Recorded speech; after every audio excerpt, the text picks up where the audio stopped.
project ng ang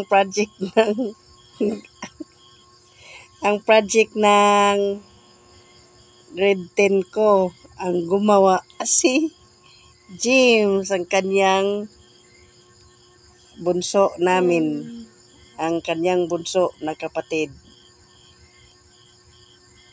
Siguro itong si James ay ang kanyang talent ay ganito, mag-drawing.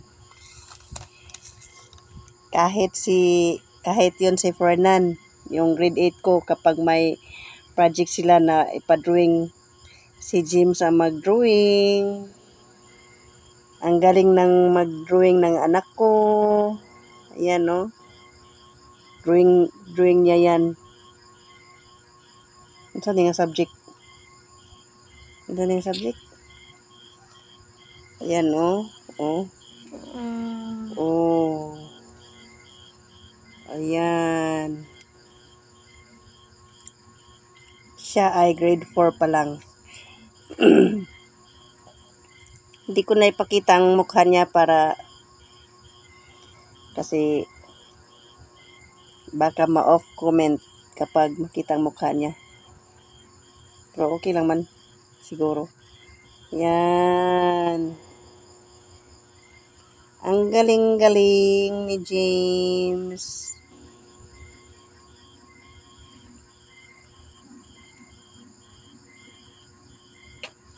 Si Fernan din ay nagpa-drawing din sa kanya.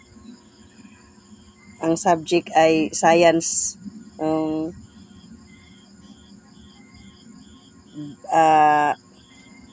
Parts of the body. Parts of the body ba yun? Sa science. Ito, pinadrawing siya.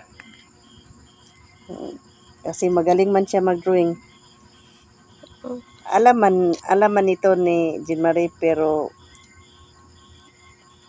mas si James. Yan. Sada nanig na color na ay Crayola. Nati. Oh. A few moments later. Wag yun akong ngalan, kahil ako na kayo ko. Wow. Pag-abot na mo, anak ko nga. Pangitan na ko sa, doon ako sa taas. Ito lang, dito sa taas, dito lang, nakabutang, ko. Abi na akong giligig ako ni ma'am, kinamutan na, ito siyam sa ko, imot, tumanghod.